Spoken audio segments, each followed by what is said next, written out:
आप मुझे बताइए, आपने मुझे प्रधानमंत्री रिबन काटने के लिए बनाया है क्या? दिए जलाने के लिए बनाया है क्या? छोटे मोटे उद्घाटन करते रहने के लिए बनाया है क्या? कुछ कर दिखाने के लिए बनाया कि नहीं बनाया? मुझे कुछ कर दे के रहना चाहिए कि नहीं रहना चाहिए? आपने मुझे काम दिया है चौकीदार का। चौकीदार का काम दिया है। अब मैं चौकीदारी कर रहा हूं तो कुछ लोग परेशान हैं, उनको तकलीफ हो रही है। उनको लग रहा है ऐसा कैसा चौकीदार आ गया, चोरों के सरदारों पर ही पहले वार कर रहा है।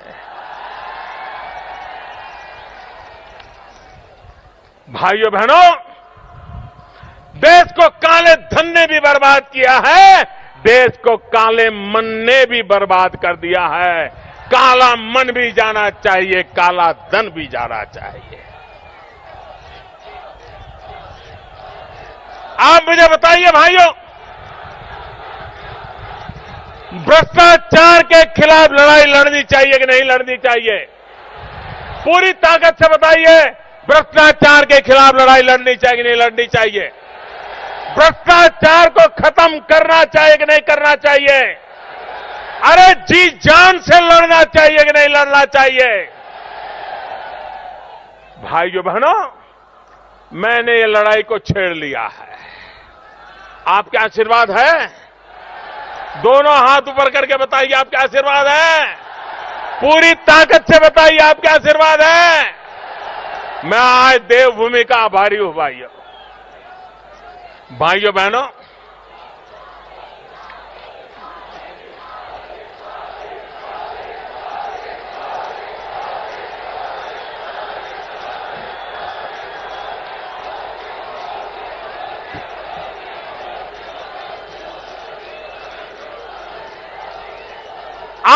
आप जानते हैं, सरकार में एक ड्राइवर की नौकरी चाहिए, प्यून की नौकरी चाहिए, क्लार्क की नौकरी चाहिए, प्राथमिक विद्यालय में टीचर की नौकरी चाहिए, तो भी सबसे पहले कोई पूछता है, यार तेरे मार्क्स तो बहुत अच्छे आ गए, लेकिन कोई जान पहचान नहीं होगी तो तेरा मेल नहीं बैठेगा। तुम कुछ भी कर लो यार, तुम कितना ही पढ़ाई कर लो, यहां तो वो गांधी जी चाहिए, गांधी जी। ग्रीन कलर की नोट पे गांधी जी की छवि होगी तब तेरा काम बनेगा कुछ। ये चल रहा था कि नहीं चल रहा था? हर चीज का दाम चलता था कि नहीं चलता था? भाइयों बहनों, मैंने भारत सरकार में निर्णय कर लिया। मुझे बताइए, ये इंटरव्यू थे क्या चीज? जब वो एग्जाम देकर के मार्क ले आया है तो तुम 30 सेकंड में क्या इंटरव्यू करते हो भाई? इंटरव्यू लाने वाला बैठता है, वो आता है, अच्छा चलो आगे निकलो, आगे निकलो, हो गया क्या इंटरव्यू? यही चलता था। और फिर जो पैसे देता था उसको नौकरी दे दी जाती थी। मेरे प्यारे भाइयों बहनों, मेरी भ्रष्टाचार के खिलाफ लड़ाई उसमें है। हमने फैसला कर लिया, सरकार, भारत सरकार में वर्ग 3 और वर्ग 4 में अब इंटरव्यू नहीं किया जाएगा, भ्रष्टाचार खत्म किया जाएगा। मेरिट के आधार पर जिसका भी मेरिट होगा उसको नौकरी अपने आप मिल जाएगी, कोई जान पहचान की जरूरत नहीं होगी। हमने राज्यों को भी कहा कि हमने किया है, तुम भी तो करो, लेकिन वो नहीं चाहते, उनको तकलीफ हो रही है। कोई बात नहीं, अब थोड़े दिन है।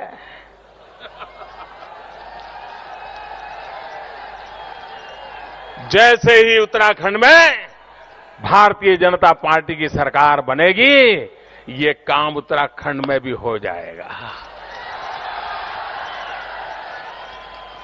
हम तो हैरान है साहब, हमारी तो लड़ाई ऐसी है, हम नोट घर में जमा करने वालों के खिलाफ लड़ाई लड़ रहे हैं।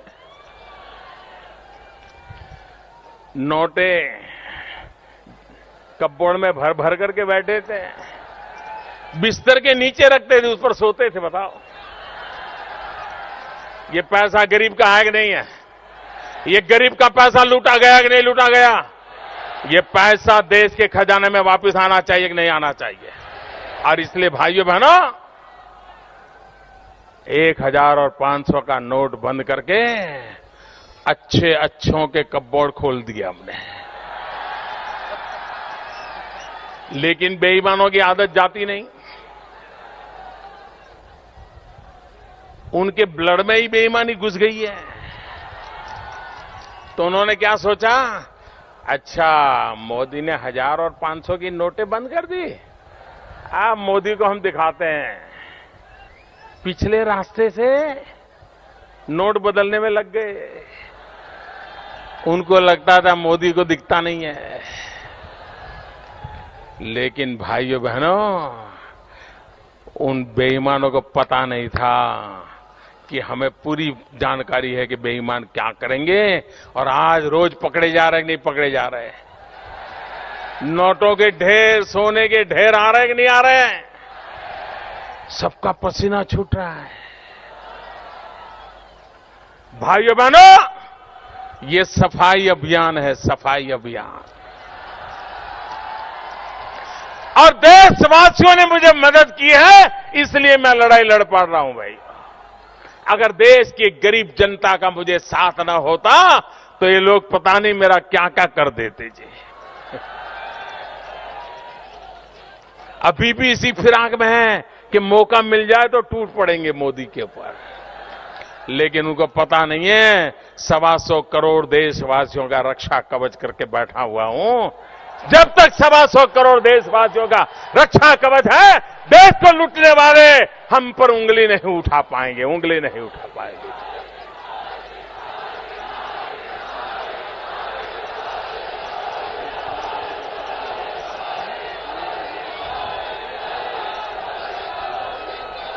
भाइयों बहनों,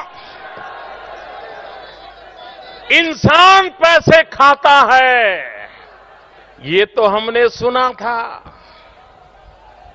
इंसान पैसे मार लेता है, वो भी सुना था। लेकिन उत्तराखंड में तो स्कूटर भी पैसे खा जाता है। हमने अखबार में पढ़ा था कि जिस स्कूटर में 5 लीटर की टंकी होती है, वो 35 लीटर पेट्रोल खाता है। बताइए, चोरों को कहां कहां पकड़ेंगे भाई, कहां कहां पकड़ेंगे?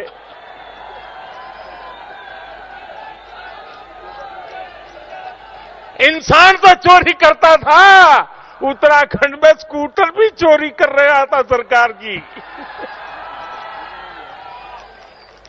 भाइयों बहनों, ये दुराचार, ये भ्रष्टाचार, इसने भारत जैसे होनहार देश को तबाह करके रख दिया है। सोना की चिड़िया कहा जाता था मेरा देश, उसको हम ही लोगों ने लूटा है। हमने इसको बचाना है। और इसलिए भाइयों बहनों, मुझे आपका साथ चाहिए, आपका आशीर्वाद चाहिए।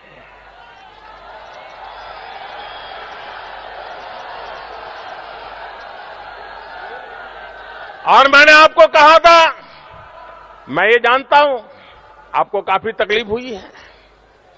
तकलीफ कम नहीं हुई है, बहुत तकलीफ हुई है। लेकिन उसके बाद भी यह देश ईमानदारी की लड़ाई लड़ने के लिए आगे आया। इससे बड़ा देश का सौभाग्य क्या हो सकता है? इस देश का जितना ऋण मेरे सर पे है, इस ऋण को चुकाने के लिए मैं जीवन भर कोशिश करता रहूंगा मेरे देशवासियों। क्योंकि अगर देश को आगे बढ़ना है तो लूट खसोट बंद होनी चाहिए भाइयों। ये बेईमानी बंद होनी चाहिए। ये भ्रष्टाचार, ये काला धन, ये जाली नोट, आतंकवाद, ड्रग माफिया,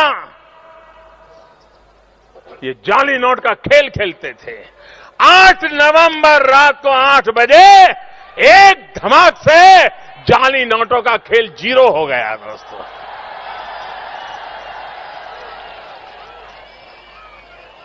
आतंकवाद, drug mafia, human trafficking, underworld, उनकी सारी दुनिया पल भर में तबाह करके रख दी भाइयों बहनों।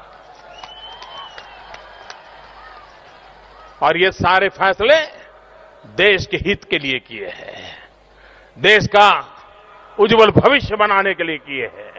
और मुझे विश्वास है कि सामान्य मानवी इस देश का ईमानदारी को पसंद करता है। इस देश का सामान्य मानवी ईमानदारी के लिए सहने को तैयार होता है। इस देश का सामान्य मानवी बेईमानों को नफरत करता है, बेईमानी को कभी स्वीकार करने को तैयार नहीं है। अगर कभी कुछ करना भी पड़ा तो उसको मजबूरीन करना पड़ता है। रात को वो सो नहीं सकता, नींद नहीं आती है। ऐसे मेरे देश की ईमानदारी है। लेकिन कुछ मुट्ठी भर बेईमानों ने ईमानदारों को दबोच करके रखा है। मैं ईमानदारों की ताकत बढ़ाने के लिए लड़ रहा हूं भाइयों, ईमानदारों को शक्तिशाली बनाने की लड़ाई लड़ रहा हूं। और इसके लिए मुझे उत्तराखंड की देवभूमि से, उत्तराखंड की वीर भूमि से, उत्तराखंड की वीर माताओं से मुझे आशीर्वाद चाहिए भाइयों बहनों, जिन आशीर्वाद को लेकर के हम ये लंबी लड़ाई को जीतेंगे। भाइयों बहनों, अब कुछ ही दिनों में 2017 आएगा।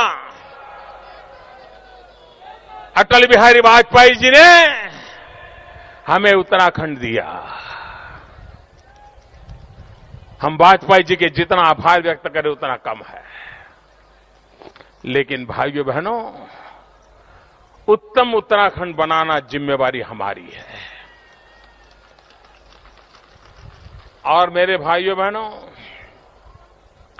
ये उत्तराखंड ऐसे गड्ढे में पड़ा हुआ है, ऐसी खाई में पड़ा हुआ है, ऐसा तबाह करके रखा हुआ है।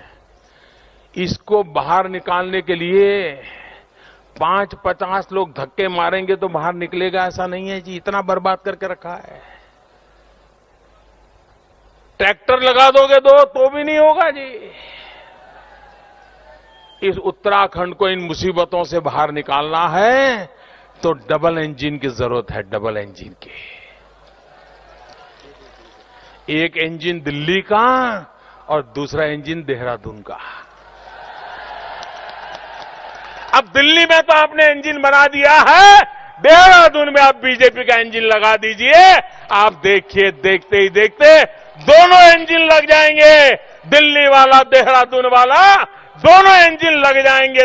उत्तराखंड को तेज गति से आगे बढ़ेगा, ये मैं आपको विश्वास दिलाने आया हूं।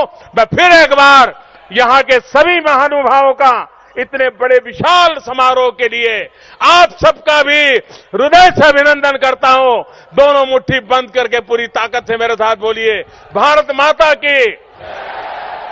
ऐसे नहीं, पूरी ताकत से बोलिए, भारत माता की, भारत माता की, भारत माता की। बहुत बहुत धन्यवाद।